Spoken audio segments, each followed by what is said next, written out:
বান্দা যখন ফিরে আসে ভাইয়া, কেউ যখন তওবা করে, ভুল বুঝতে পারে, আবার নতুন করে আল্লাহর কাছে ক্ষমা প্রার্থনা করে, কসম খোদা আল্লাহ তাআলা ভীষণ খুশি হয়। হাদিসে আছে আল্লাহর কোনো বান্দা যখন তওবা করে, আল্লাহ তখন ফেরেশতাদেরকে বলে, আমার ফেরেশতারা 7 আসমান আর জান্নাত সাজিয়ে দাও। ফেরেশতারা জান্নাত সাজায়, আসমান সাজায়। ফেরেশতারা ডেকে বলে, রব্বুল আলামিন কি হলো যে কারণে আসমান সাজাইলেন, জান্নাত সাজাইলেন? রব্বুল আলামিন তখন বলে, আসলাহাল আবদু মাওলাহু, এক ভেগে যাওয়া গোলাম আজকে তার মনিবের সাথে সম্পর্ক ঠিক করে ফেলছে। আল্লাহ বলে, আমার এক গোলাম আমার থেকে ভাইগে গেছিল রে, অনেক দিন ওই আমারে সেজদা দেয় নাই, আজকে দিছে। অনেক দিন সে আমারে ডাকে নাই, আমি খুব কষ্ট পাচ্ছিলাম।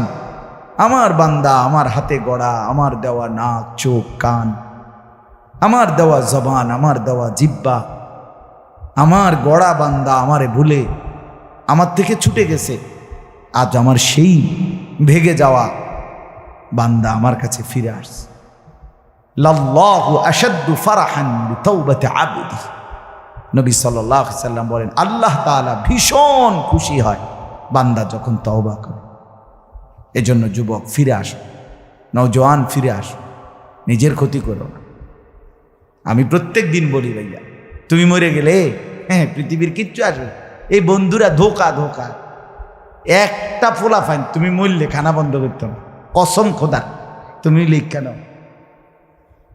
তোমার একটা ফ্রেন্ড এক লগে যদি বইয়ে বইয়ে বিড়ি খায়, তোমার লগে গাঞ্জা খায়, ফুটটা খায়, বাবা খায়, মদখোর, গাঁজাখোর, একসাথে বইয়া উলঙ্গ ছবি দেখো, ওই জানোয়াররে জিজ্ঞেস করো বলে, আমি মরলে আমার ঠ্যাংটা ভাঙলে তুই একবেলা খানা বন্ধ রাখবি না। কথা বুঝেন নাই? ধোকা ধোকা, এগুলো ধোকা। ওরা কেউ থামবে না। আরে আপন বাপ মরলে যেই সন্তানরা দিনের বেলা দাফন কাফন করছে, তারা কি সেই সন্তানরা, আপন সন্তানরা রাতের বেলা ভাত খায় না? কথা বলেন না কেন? পাশের ঘর থেকে খানা রান্দাইয়ে আরো বেশি খায়, আরো একটু গোস্ত লাও, যেই কান্দাটা তুমি কাঁদছো আজগা কি ভাইয়া, তাইলে তাহলে আপন বাপ, তারপরেও তো সন্তান খানা খাইতেছে, তোমার লেগে কাঁদবে কে? এর জন্য পৃথিবী আমাদের কারো জন্য থামবে না ভাইয়া, থামবে না। সামনের গাড়ি অ্যাক্সিডেন্ট করে, পেছনের গাড়ি অপেক্ষা করে না, পাশ কাইটা কাইটা চলে যায়। জ্যাম বাজ্যা গেলে আরো চিৎকার শুরু করে, আরে লোক মরে গেছে, আরে মরলে মরুক বেটা, রাস্তা ক্লিয়ার করতে কও। ঠিক কিনা বলেন না কেন? ধরে বেটা বেটা কেডা মরছে না মরছে বেটা, এর লেগে বুঝি মানুষের রাস্তা আটকায় রাখবে, মানে এই যুক্তি দেখা। তাহলে কেডা মরছে না মরছে মানে তোর মতো এক মানুষ মরছে। ঠিক কিনা বলেন না? তোর মতো এক সুস্থ সবল মানুষ মরছে বেটা, যে একটু আগে হাত নাড়তো, পা নাড়তো, সেই মানুষটা এখন রক্তে ভাসতেছে বেটা। পাত্তাও নাই, কিসের সময় কাম, কার হাতে সময়? সবাই মেশিনের মতো, যন্ত্রের মতো দৌড়াইতেছে। রাস্তায় দেখেন না সিএনজি, অটো কি করে সবাই, কারো হাতে সময় নেই। ঠিক কিনা বলেন? কে কাকে ঠেলিয়া যাবে, কারো হাতে সময় নেই, কে কার জন্য থামবে। এই জন্য তুমি নষ্ট হয়ে গেলে বন্ধু, কেউ তোমারে ফিরাবার নাই। তোমার জন্য ভাববে কেউ, ডাকবে কেউ, কাঁদবে কেউ নাই। আরে আপন মা বাপের তো খবর নাই এখন। আপন বাপ সাইয়া রইছে, দেখে তার ফুতে আজকে 6 বছর 9 বছর এক ওয়াক্ত নামাজ পড়ে না, এবড়া বয়ে বয়ে বিড়ি খায়, বন খায়, চা দিয়া ভিজাইয়া খায়।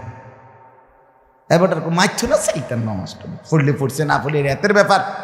বাবুরে টেহা দনে দিছে, টাকা দিলে খালাস। যদি সুতে টাকা দেয় বাপের কোনো অসন্তুষ্টি নেই, আর যদি টাকা না দেয় এবড়ার গজবে আল্লাহর আরশ কাঁপে। ফুতের উপরে লানত দিতে দিতে, অভিশাপ দিতে দিতে শেষ।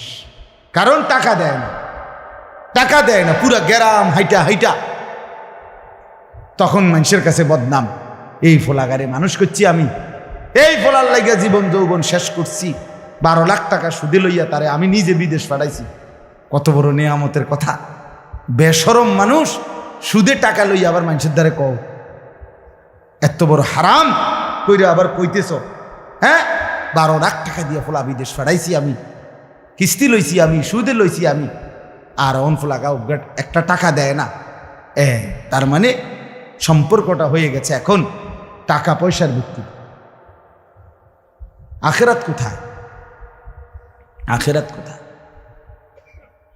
আমার মা বলছিলেন, আজীবন আমার আব্বা বলতেন, আলহামদুলিল্লাহ আমার আব্বা, আমরা 5 ভাই মাদ্রাসায় পড়ছি, 5 ভাই আলেম হয়েছে। আব্বা আজীবন বলতেন, আমার স্বপ্ন আমার ছেলেরা 5 জন আলেম হবে, আমার কবরের পাশে চারদিকে আমার ছেলেরাই দাঁড়াবে। এই বছর আমরা ঈদের 2 দিন পরে বাবার কবরের সামনে মসজিদে গ্রামে মাহফিল করছি। আমি বয়ান করছি, আমার বড় ভাই বয়ান করছে, আমার ছোট ভাই বয়ান করছে, আমার আব্বার, আমরা 5 ভাই 3 বোন, আমাদের ছেলে মেয়ে মিলে আর আমার মা বাইচা আছে, আমরা মোট 45 জন। আমার বাবার বংশ, মা সহ, মা ছাড়া 44 জন, মা একজন 45 জন, একের গুণা 45 জন, 45 আলহামদুলিল্লাহ। একেবারে 45 জনের ছোট বাচ্চাটাও, একবারে 2.5 বছরের বাচ্চাটাও আলহামদুলিল্লাহ আল্লাহর নাম বলতে পারে। 2.5 বছরের মেয়েটাও ওই মজলিসে গেছে, আমাদের সবচেয়ে ছোট, সেও মাথায় হিজাব ছিল, আল্লাহর নাম রাখছে। দাদা ভাইয়ার কবরে দাঁড়াইছে, নানার কবরে দাঁড়াইছে। এই জন্য বললাম মা বাপদেরকে অনুরোধ করি সন্তানের প্রতি কদর করেন, সবাই মিলে ফিকির করেন, দেখেন আয়াতের তর্জমাটা শুনেন, তাইলেই কথা শেষ। আল্লাহ তাআলা বলেন 25 নম্বর পারা কোরআনুল কারীমের 43 নম্বর সূরাটার, এই সূরার 7টা আয়াত, ব্যাখ্যা লাগবে না, শুধু তর্জমা শুনেন, তাইলেই বুঝবেন। আল্লাহ বলেন 74 নম্বর আয়াত থেকে পড়ছি, ইন্নাল মুজরিমিনা ফি আযাবি জাহান্নামা খালিদুন। আল্লাহ তাআলা বলে, নিশ্চয়ই পাপীরা জাহান্নামের আযাবে চিরস্থায়ী থাকবে। ইন্নাল মুজরিমিনা ফি আযাবি জাহান্নামা খালিদুন, নিশ্চয়ই পাপীরা জাহান্নামের আযাবে চিরস্থায়ী থাকবে। কতদিন? এবার আল্লাহ আবার ব্যাখ্যা করে বলে, বান্দা বুঝেছো? লা ইউফাত্তারু আনহুম, 1 সেকেন্ডের জন্য বিরতি দেওয়া হবে না। জাহান্নামী চিৎকার করে বলবে, মাওলা আমারে মৃত্যু দিয়ে দেন। আল্লাহ বলবে না। জাহান্নামী বলবে, আল্লাহ একটু সময়ের বিরতি দেন, 10টা মিনিটের বিরতি দেন মাওলা। 24 ঘন্টার আগুন, আমারে 10টা মিনিট একটু আলগা থাকতে দেন, আমি যে আর পারছি না মাওলা, এতটা ভীষণ আযাব আমি যে আর সইতে পারছি না মাওলা, আর পারছি না। লা ইউফাত্তারু আনহুম, আল্লাহ বলেন 1 সেকেন্ডের জন্য জাহান্নামের আযাব, আগুন বিরতি দেয়া হবে না। ফাতরাত মানে কি নাই? বিরতি নাই। আহুম ফীহি মুবলিসুন, এরপরে আল্লাহ বলেন জাহান্নামী এই দীর্ঘ 24 ঘন্টা অনন্তকাল আযাবের মধ্যে থাকবে। কেমনে থাকবে? মুবলিসুন, বিষণ্ণ হয়ে, উদাস মনে। কোনোদিন চেহারায় 1 সেকেন্ডের জন্য হাসি ফুটবে না, কোনোদিন আর সুখের নাগাল পাবে না। আজ তো বন্ধু রাত কেটে ভোর হয়, ভোর গিয়ে রাত হয়, অন্ধকার আলো হয়, আলো অন্ধকার হয়। যে হাসে সে কাঁদেও, যে কাঁদে আবার সে হাসেও, ঠিক না? কিন্তু রব্বুল আলামিন বলেন ওয়াহুম ফীহি মুবলিসুন, জাহান্নামীর মন, জাহান্নামীর চেহারা বিষণ্ণ, উদাস, সব সময় হাসিবিহীন থাকবে, কোনো সেকেন্ড হাসতেই পারবে না। এবার আল্লাহ নিজে বলবেন মলিন চেহারা দেখে জাহান্নামীকে, জাহান্নামীর চিৎকারে আল্লাহ নিজেই বলবেন ওমা যালামনাহুম, জাহান্নামী নাফরমান আমি কিন্তু তোর উপরে মোটেই জুলুম করি নাই। আমি রাতও দিয়েছি বান্দা, দিন দিয়েছি, আমি সুযোগ দিয়েছি, সময় দিয়েছি। 8টা বাজে এশার আজান হয়েছে, এখন বাজতেছে রাতের 11:30। তাইলে আমি কিন্তু হায়াত 3.5 ঘন্টা তো দিয়েছি। আর 4 এশার নামাজ পড়তে তো 3.5 ঘন্টা সময় লাগে না? লাগে। আমি তো ফজরের ওয়াক্ত আসার পরে ওয়াক্ত শেষ হওয়া পর্যন্ত প্রায় 1.5 ঘন্টা সময় দিছি। 4 রাকাত নামাজ পড়তে তো 1.5 ঘন্টা লাগে না? আমি তো জোহরের আজান হওয়ার পরে জোহরের ওয়াক্ত প্রায় 2.5 ঘন্টা, 2 ঘন্টা তো দিয়েছি। জোহরের নামাজ পড়তে তো বান্দা 2.5 ঘন্টা লাগতো না? হ্যাঁ। আসরের নামাজ 4 রাকাত নামাজ পড়তে তো 1.5 ঘন্টা লাগে না? তাহলে বলো না বান্দা আমি কি কোনো জুলুম করেছি কিনা বলো? ওমা যালামনাহুম, আমি বান্দা নাফরমান, আমি কিন্তু তোমাদের উপরে তাদের উপরে জুলুম করি নাই। ওয়ালাকিন কানু হুমুজ জালিমিন। আল্লাহ বলে বরং নাফরমান জাহান্নামী তুই নিজেই নিজের উপরে জুলুম করেছিস। তুই আমার রাতকে গান বাদ্য আর সিনেমার নর্তকীর নাচ গান আর উলঙ্গ ছবিতে শেষ করে দিয়েছিস। তুই আমার দিনকে গুনাহ, সুদ, ঘুষ আর অবৈধ উপার্জনের পিছনে শেষ করে দিয়েছিস, নিজেই জুলুম। এবার শুনেন, এবার আল্লাহ তাআলা বলে জাহান্নামী, এবার শুনেন আল্লাহ যখন এটা বলবে জাহান্নামী এই ভীষণ আযাবে একটা বিরতি নাই। এবার জাহান্নামের ফেরেশতাকে ডাক দিবে। জাহান্নামের দায়িত্বে প্রধান যেই ফেরেশতা, ওনার নাম মালিক। ওনার নাম কি? মালিক ফেরেশতা। এই কোরআনে ওনার নাম ডাইরেক্ট এখানে আছে।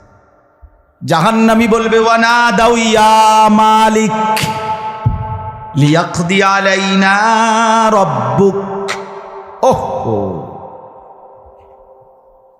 আল্লাহ বলে জাহান্নামীরা, জাহান্নামের ফেরেশতা মালিককে ডাক দিবে ইয়া মালিক, হে মালিক শোনো না। ফেরেশতা একটু শোনো না। লিয়াকদি আলাইনা রাব্বুক, ফেরেশতাকে বলবে ফেরেশতা তোমার রব, তোমার আল্লাহকে একটু বলো না এমন কষ্টের আযাব না দিয়ে আমারে চিরতরে একবারে শেষ করে দিতে, আমি যে আর পারছি না। লিয়াকদি আলাইনা রাব্বুক, বলো না ফেরেশতা, তোমার মাওলাকে বলো না, তোমার রবকে বলো না আমারে একদম শেষ করে দিতে, আমারে মৃত্যু দিয়ে দিতে, আমি যে আর পারছি না। কেমনে সইব এত গরম, কেমনে সইব এত আযাব? ফেরেশতা তখন বলবে ক্বালা ইন্নাকুম মাকিসুন। ফেরেশতা বলবে না নাফরমান পাপী, এই জাহান্নামী তোকে অপেক্ষা করতে হবে, মৃত্যু হবে না। আল্লাহ বলবেন লাকাদ জিনাকুম বিল হক, আমি তো বান্দা সত্যের বাণী, সঠিক বাণী বারবার তোমার কাছে নিয়ে এসেছিলাম। একবার বেলায়েতুল্লাহ বলছে, একবার আনিসুর রহমান বলছে, বারবার বারবার বারবার আমার কত বান্দা দিয়ে, কত ইমাম, কত খতিব, কত আলেম, কত বুজুর্গ দিয়ে আমি তো সত্যের বাণী, কোরআনের বাণী, এই জাহান্নামের কথা বারবার তোর কাছে বলাইছিলাম বান্দা।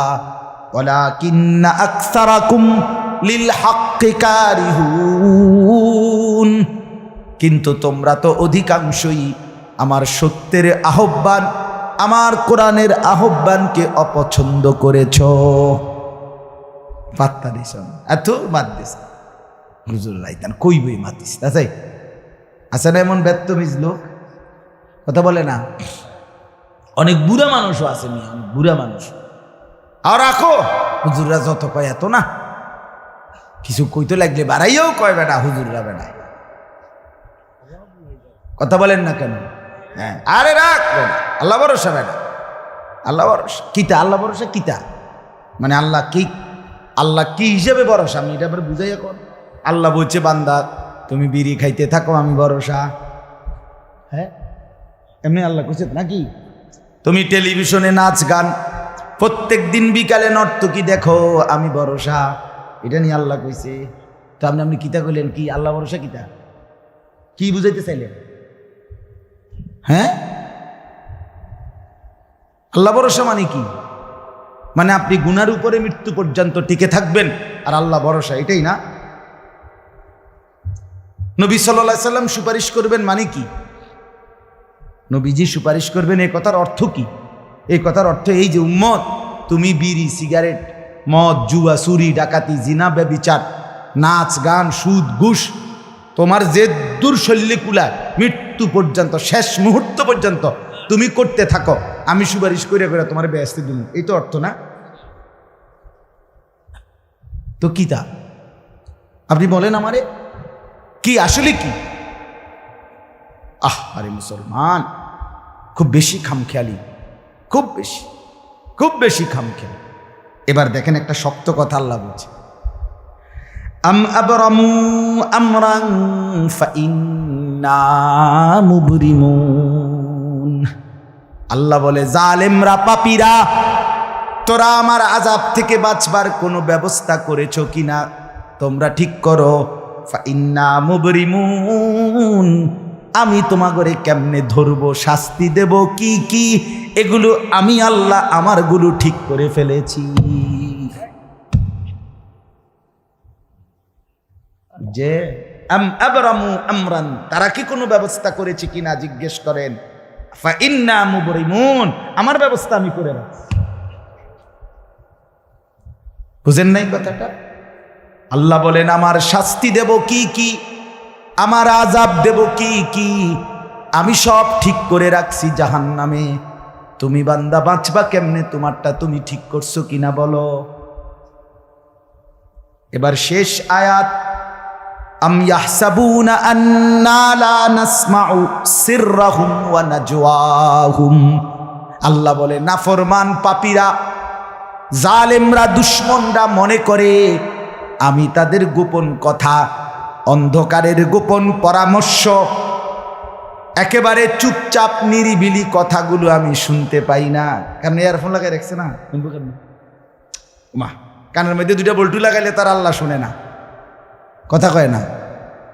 হ্যাঁ, আল্লাহ জিজ্ঞেস করছে তুমি এই ভাবছো না তুমি যে কানের মধ্যে গান শুনবার টাইমে ইয়ারফোনের বল্টু লাগাইয়া রাখো, তুমি মনে করছো না ফরমান মাইনসে না শুনে না, তো মাইনসে যখন শুনে না আমিও শুনি না নাকি? জবাব দেন, ওই যুবক বলো না মিয়া। মাটির নিচে কিংবা অন্ধকারে অথবা একাকী কোনো গোপন জায়গায় তুমি যেই অসভ্যতা করছো, যেই ভিন নারীর সাথে কথা বলছো, বন্ধুদের অসভ্য আড্ডা দিচ্ছ, তুমি মনে করছো গ্রামের কেউ দেখে না, গ্রামের কেউ জানে না। আল্লাহ বলে তাহলে তুমি কি এই ভেবেছ যে আমি আল্লাহও জানি না? বালা, হ্যাঁ আল্লাহ বলেন আমি জানি, আমি শুনি, আমি দেখি। আর অরসুলুনা লাদাইহিম ইয়াকতুবুন, আমার পক্ষ থেকে মনোনীত ফেরেশতা ডান কাঁধে বাম কাঁধে তারা কিন্তু সাথে সাথে 24 ঘন্টা ইয়াকতুবুন লিখতেছে লিখতেছে লিখতেছে লিখতেছে কি না বলেন? ডান কাদের আর বাম কাদের ফেরেশতাকে তুমি তোমার থেকে আড়াল করবা কেমনে? বলেন না কেন? কেমনে আড়াল করবেন? সুযোগ আছে কারো? আল্লাহ আমাদেরকে বুঝ দান করে। অতএব বাপ, জাহান্নামীর আত্মচিৎকার শুনলেন আপনি, জাহান্নামী আল্লাহকে ডাকবে, জাহান্নামী ফেরেশতাকে ডাকবে, জাহান্নামী একটু আযাবের হালকা করতে চাইবে, জাহান্নামী মৃত্যু কামনা করবে, জাহান্নামী কতভাবে যে বাঁচতে চাইবে, কিন্তু কসম আল্লাহ বাঁচতে পারবে না। এজন্য দয়া করে রাত গভীরে মেহেরবানি করে চলেন প্রত্যেকে ইনশাআল্লাহ। সিদ্ধান্ত নিন শেষ পর্যন্ত। যে কয়জন যুবক টিকে রইলা, বসে রইলা, ভাইয়া তোমাদের কাছে অনুরোধ, আজকের থেকেই বদলাও ভাইয়া। আগামী দিনে মুসলমানের জন্য, ইসলামের জন্য খুব বেশি যুবকের দরকার। তোমরা না আগাইলে, তোমরা না ফিকির করলে আগামী দিনে ইসলামের জন্য লড়বে কে? ভাব, সারা পৃথিবী ইসরায়েলের ইয়াহুদিদের জুলুম অত্যাচার এখনো তো শেষ হয়নি। সেই গত বছর অক্টোবর মাসে ফিলিস্তিনের মুসলমানদের উপরে বোম্পিং অত্যাচার শুরু হয়েছে। অক্টোবর, নভেম্বর, ডিসেম্বর, জানুয়ারি, ফেব্রুয়ারি, মার্চ, এপ্রিল, আজকে 7 মাস চলতেছে, এখনো বন্ধ হয়। আজকে 7 মাস যে মানুষগুলো, যাদের কোনো ঠিকানা নাই, নারী, পুরুষ, বাচ্চা, কোলের বাচ্চা, বলেন ভাইয়া 7 মাস তারা কি পরিমাণ মানবেতর জীবন যাপন করতেছে। এই রমজানেও ফিলিস্তিনের মাসুম বাচ্চা খাবারের অভাবে, ইফতারের অভাবে ঘাস চাবাইছে। এটাও তো ছবি আসছে, ঘাস চাবাইছে। আমার বাচ্চাটা 2.5 বছর, একটা মেয়ে আমার সাথেই ঘুমায় রাত্রে, প্রায় সময় রাত্রে উইটা এই 2 ঘন্টা 2.5 ঘন্টা হঠাৎ উঠে ভাববো পানি ঘামো, পানি ঘামো। আমি সবসময় আমার বালিশের পাশে, খাটের পাশে পানি রাখি হেল লেগে। তাহলে আমার এই ছোট্ট মাসুম বাচ্চা যখন পানি চায়, আমি তারা পানি দেই। তো ফিলিস্তিনের এই ছোট বাচ্চা যদি তার মার কাছে পানি চায়, সে মা কোত্থেকে পানি দিবে? হ্যাঁ, আমার ছেলেটা 6 বছর 7 বছরের, ওরা দুইজন, এই ছোট মেয়েটা আর এই ছেলেটা সারাক্ষণ বাসায় এই একবার এটা খাই, ওইটা খামো, ওইটা খামো, ওইটা খামো। আমার এই কত সময় ফোন দিয়ে, আবু এটা আইন নেন, ওইটা আইন নেন। ওই দিন রাতের বাজে 1টা-1:30, আবু মালটা আইন নেন। আমি 1 কেজি মালটার জন্য 3 বাজারে গেছি, রাতের বাজে গেছে 1:30-2টা, কোথাও দোকান খোলা নাই। আমি দেখলাম বাসায় আমার ছেলেটাও মেয়েটাও, এই ছোট, কসম আল্লাহ, আমি গেট খুলছি, দরজা আমার জন্য দৌড়ে দাঁড়ায় আছে, ওই মালটা আনছি নি আব্বু। আমি জড়ায় ধরে বললাম যে আব্বা কোথাও পাই নাই, একটা দোকানও খোলা নাই। মানে আমি তো জানি সকালে আনতে পারবো, ঠিক না, শুধু রাতে আনতে পারি নাই, এটাই আমার কাছে এতটা কষ্ট লাগছে। তো যেই বাবা, যেই মা ওই মাসুম বাচ্চাদেরকে আজকে 7 মাস খাবার দিতে পারে না, ওই বাচ্চাটার কি হাল, ওই বাবার কলিজার কি হালাত। এমন পরিণতি যদি আমাদের হয়, এমন পরিণতি যদি তোমার ছেলের বেলায় হয়, বলো যুবক, তোমার বিয়ের পরে থেকে যদি শুরু হয়, তোমার বাচ্চা হওয়ার পর থেকে যদি শুরু হয়, তখন কি হবে? এজন্য আল্লাহকে নারাজ না করো, আল্লাহকে নারাজ না করো। দয়া করে ফিরতে চাই, আমরা ফেরাইতে চাই, নিয়ত করি ইনশাআল্লাহ। ঠিক আছে না? ইনশাআল্লাহ নতুন করে ভাবো, সবাই একসাথে ভাবা পারবা না। যেই যুবকদের ফিকির আছে, বুঝ আছে, দিমাগ আছে, তুমি নামাজ পড়ো, ইনশাআল্লাহ ভালো হবে। তুমি মোবাইল প্রয়োজনে ব্যবহার করো, যার যেটুকু প্রয়োজন এটুকুই বলো। শুধু শুধু নারীর ছবি, নাচ, গান, অস্থির দৃশ্য কোনো দরকার নাই। আর হিম্মত করে নামাজ, মরি বাসি, এত বেজ্জুতি কথা শোনার চাইতে, এত কষ্টের চাইতে, পরকালের অশান্তির চাইতে নামাজ পড়বো আমরা। দেখবেন ছেলেরা, তোমরাও হিম্মত করে শুরু করলে 5 ওয়াক্ত নামাজ ওষুধের মতোই মনে করো না, বিষ ওষুধ, তিতা ওষুধের মতো। দেখবে 1টা মাস যদি কেউ একটু জন্মা যে মরি বাসি নামাজ পড়মুই, কসম একসময় এটা মজাদার হয়ে যায়। হ্যাঁ, সেজদা দিলে খুব মজা হয়। সেজদা দিলে বান্দা আল্লাহ পিঠে মাথায় আদর করে হাত বুলায়, খুব আদর করে, আল্লাহ পাক খুশি হয়, বান্দাকে কোলে তুলে নেয়, আদর করে। এই জন্য আমরা দয়া করে ইনশাআল্লাহ নামাজ পড়ি। পর্দার আড়ালের মা বোন যারা আছেন, মা, আপনি যদি বেপর্দা হন, আপনিও শেষ হইলেন, এলাকার ছেলেগুলোকেও নষ্ট করলেন। একজন বেপর্দা নারী শুধু নিজে গুনাহগার না, সে অসংখ্য মানুষকে পাপে অংশগ্রহণ করায়। এই জন্য একজন বেপর্দা নারী, সে সরাসরি জাহান্নামের ফেরিওয়ালা। সে কিসের ফেরিওয়ালা? জাহান্নামের ফেরিওয়ালা। সে জাহান্নামের ফেরিওয়ালা, আগুনের ফেরিওয়ালা। কারণ সে তো তার রূপ যৌবন দেখাইতেছে, ফেরিওয়ালার মতো পিছনে পিছনে ডাকতেছে অসংখ্য যুবককে, দেখো আমাকে, বরবাদ করো নিজেকে, বরবাদ করো নিজের চরিত্র, বরবাদ করো নিজের কবর, বরবাদ করো নিজের আখেরাত। তাহলে সে গুনাহের ফেরিওয়ালা, সে জাহান্নামের ফেরিওয়ালা, সে অসভ্যতার ফেরিওয়ালা। এজন্য একটি সমাজের মধ্যে সবচেয়ে নিকৃষ্ট বেপর্দা নারী, বেপর্দা নারী। আল্লাহ তাআলা আমাদের মা বোনদেরকেও হেফাজত করে। আজকের মাহফিল যে যুবকরা সাজাইছে, আল্লাহ তাআলা সমস্ত নওজোয়ানদেরকে কবুল করে। বাস্তবতা হইল আসলে 4-5 মাস, মেন শীত সিজন 4 মাস 5 মাস। এখন 5 মাসে যদি 30 দিন করে হয় তাহলে হলো 150 দিন। যদি প্রতিদিন 2টা করে মাহফিল দিতে হয়, দেওয়া যায়, তাহলে 300 মাহফিল মনে করে। এখন মাহফিলের কাগজ আমার গাড়িতে এখনো আছে, মনে মনে কমপক্ষে 1,500-2,000 এটি আমরা ফরে রয়েছে কাগজ, ব্যাগ ভরা এতটি কাগজ। আর আমি কি করতে পারি, কেমনে দাও, কিভাবে দাও এগুলো? আচ্ছা, সারা বাংলাদেশ তো নবীনগরকেই বলে, ঠিক না? বাংলাদেশ মানে তো নবীনগর। আপনি এবার বলেন, সারা দেশ থেকে এই মাহফিল নিয়ে কাবজাব, কত মানুষের আবেদন, অনুরোধ, কাকুতি মিনতি। এরপরও আমাদের এই মুফতি বেলায়েতুল্লাহ সাহেব এবং আমাদের এই নবীনগর এসআর মসজিদের ইমাম মকবুল ভাই, মৌলানা মকবুল সাহেব, এরা সবচেয়ে বেশি মাহফিলেই কম না। আলহামদুলিল্লাহ, আমি চেষ্টা করছি, ওনাদেরকে অনেকগুলো মাহফিল দিছি, আরও দেওয়ার ফিকির আছে, কিন্তু আসলে সময় একদমই অল্প। মূলত খুব বেশি ডেট নাই, কুলাম যায় না, এই জন্য এই সময় দিতে হচ্ছে। ওই ভাই ইমাম সাহেব অনেক অনুরোধ করছে, আমারও মনে আছে, ওখানে বারবার বেশি অনুরোধ করছে। এই জন্য যাক, আল্লাহর দয়া আশা হয়েছে। আমিও আপনাদের জন্য দোয়া করি, আপনারাও আমার জন্য দোয়া করবেন। আল্লাহ তাআলা আমাদের সবাইকে মিলেমিশে দ্বীনের কাজে অংশগ্রহণ করার তৌফিক দান করেন। আমিন। দোয়া করুন, আল্লাহ কবুল করেন।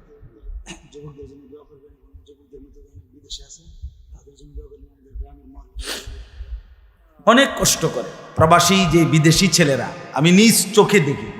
এইবারও আমি উমরায় গেছি, যে রমজানে, এই রমজানে আমি প্রবাসী ভাইদের রোমে রোমে গেছি, বয়ান করছি। 12 জন, 14 জন, 16 জন, 20 জনের রুমে হালাকা। এবার বেলায় ওই যে হালাকা কাকিয়া, ওখানে গিয়েও বয়ান করছি। এবার এই আমগো প্রবাসী বাংলাদেশি ভাই, আর এই অনেক কষ্ট করে, 12 ঘন্টা 14 ঘন্টা ডিউটি করে। হ্যাঁ, এরপরে আপনার এই ছোট্ট একটা রুমের মধ্যে 14 জন 16 জন একসাথে ঘুমায়, নিজেরা রান্না করে খায়, নিজেরা। ঠিক আছে, কথা হবে ইনশাআল্লাহ। হ্যাঁ, এই জন্য এরা অনেক কষ্ট করে। এই কসবার এক ছেলে, আমি এক মাস এবার আমার এইবার রমজানে জড়ায় ধরা আমার কানছে অনেকক্ষণ, বিদেশ মক্কায়। ছেলেটা আমারে বলতেছে, হুজুর আমি 8 বছরে আজকে বিদেশ করি, এই 8 বছরে কোনোদিন এই বিদেশে একজন ভালো ডাক্তার কোনো শরীরে কোনো রোগ সুখের জন্য দেখাইনি। কয়েকজন ডাক্তার যদি দেখাই, তাহলে হেরার যে ওষুধ টষুধ দিবে আমার 15-20 হাজার টাকা চলে যাবে খরচ। তাইলে আমি বাড়ির টাকাটা পাঠামু কেমন? এই জন্য ব্যথা বেদনার একটা ট্যাবলেট খাইয়া পইরা থাকি হুজুর, আর এই কলজার মধ্যে জমাইয়া টাকাগুলো সব বাড়িতে পাঠায়। ছেলেটা আমারে খুব কাঁদছে, আমার পোলাটার কথা মনে হয়। সে আমারে বলছে, হুজুর আমি আজকে 8 বছরের কসম আল্লাহ, এই মক্কায় বলতেছি, সুখ নিজের আনন্দ বলতে কি জিনিস আমি আজকে 8 বছরে কোনোদিন দেখিনি। সবটা দিয়ে দিছি পরিবারের জন্য, মানে বাড়িতে, শুধু কোনো রকম মানবেতর, কোনো রকম মানে কোনো রকম জিন্দিগিটা কাটাই, বিদেশে পড়ে আসি আমি। কিন্তু এরপরে বাবা, এতটা কষ্টের টাকা পাঠাবার পরে যেই স্ত্রী, যেই বিবি বাজারে বাজারে ঘুরে, বেপর্দা ঘুরে, মোবাইলে সারা দিন রাত পড়ে থাকে, স্বামীর পবিত্র আমানত, নিজের ইজ্জত, নিজের সতীত্ব নষ্ট করে, পরকিয়া, ভিন কোনো পুরুষের সাথে অবৈধ কোনো সম্পর্ক করে, তার মতো অসভ্য, নির্লজ্জা, বেহায়া, অসভ্য নারী আল্লাহর জমিন আর কেউ হইতে পারে না। তোর জন্য বেটি, তোর ছেলেটার জন্য, বাচ্চাগুলোর জন্য এই ছেলেটা, এই পুরুষটা আজকে 6টা বছর, 8টা বছর, 12টা বছর বেটা বিদেশের জমিনে পড়ে আছে, আর বিনিময়ে তুই নিজের জিন্দেগি নষ্ট করে দিলা, স্বামীর পবিত্র আমানত নষ্ট করে দিলা তুমি। এই জন্য দয়া করে আমার কথাটা যদি একটু শক্ত হয় মাফ করে দিয়েন আমার, কিন্তু প্রবাসীর বিবিদেরকেও বলি, বোন দয়া করে নিজের ইজ্জত আব্রু সতীত্ব, নিজের চরিত্রের হেফাজত কষ্ট করে হলেও, আপনার জন্য স্বামী বেচারা কষ্ট করে, আপনিও তার জন্য কষ্ট করেন, মিলেমিশে সবর করিলে, চরিত্রের হেফাজত করিলে একদিন দুইজনই জান্নাতি হবে। ছেলেরা যারা তোমাদের বাপ বিদেশ, তোমরাও ভাইয়া একটাবার দেখে আইসো কি কষ্ট করে। এই জন্য দয়া করে কষ্টের এই রক্ত পানি করা টাকা শুধু শুধু মোবাইল টিপ্পা, উলঙ্গ ছবি দেখা, নর্তকীর নাচ গান দেখে ভাইয়া নষ্ট করো না। এত বড় জুলুম বাপের উপরে কইরো না, আল্লাহ সইবে না। এত বড় জুলুম কইরো না, একদিন তুমি কষ্ট পাইবে, একদিন তোমার উপরে এই মুসিবত আসবে। আল্লাহ আমাদের ছেলেদেরকেও হেফাজত করেন। মসজিদের কাজ আমি নিজেও দেখছি, আলহামদুলিল্লাহ মসজিদের কাজ চলতেছে। দয়া করে সবাই মিলে মসজিদের দিল খুলে দান করবেন। মনে রাখবেন হাদিসের মধ্যে আছে, আল্লাহ নবী সাল্লাল্লাহু আলাইহি সাল্লাম বলছেন, ইসরাফিল যখন ফু দিবে কিয়ামতের দিন সব কিছু ধ্বংস হবে, হবে কি না? কথা বলেন না। ইল্লাল মাসাজিদ, নবীজি বলছে মসজিদ ব্যতীত। ইসরাফিল ফু দিলে আসমান জমিন চন্দ্র সূর্য ঘর বাড়ি দালান বিল্ডিং পাহাড় নদী সব চুরমার হয়ে যাবে, মসজিদ ভাঙবে না। বোতলে মসজিদ কি হবে? ইয়াযম্মু বা'দুহা মা বা'দ, এক মসজিদ আর এক মসজিদের সাথে লাগবে, মিশবে আর কি। মিশা সব মসজিদ কাবা ঘরের সাথে মিলবে, একসাথে আল্লাহর ঘর কাবা সহ একসাথে সবগুলো জান্নাতে চলে যাবে। এরপর এই জন্য মসজিদের দান যে করলেন, আপনি মসজিদে টাকা পয়সা দান করলেন, যে এই মসজিদটা আপনি বেহেশত থেকে দেখবেন। আর এই যে আমরা গ্রামের মসজিদ, বুঝলেন? এই জন্য মসজিদের দান শেষ হয় না, মসজিদের দান কি হয় না, শেষ হবে না। আপনি দিয়ে যাবেন, এ আগে দিছেন আবার দিবেন, সামনেও দিবেন, ঠিক আছে ইনশাআল্লাহ। সবাই সহযোগিতা করেন। ভবিষ্যতেও ছেলেরা তোমরা নিজেদের এই মাহফিল আন্তরিকতার সাথে মিলেমিশে চালু রাখো, চেষ্টা করবা। আমরাও যদি কখনো আবার সুযোগ পাই আসার চেষ্টা করব। আরও ওলামায়ে কেরাম বেলায়েত ভাইয়ের সাথে কথা বললে ফিকির করে দেবে ইনশাআল্লাহ, চেষ্টা করে দেবে। আল্লাহ তাআলা সবাইকে কবুল করে। আলহামদুলিল্লাহ।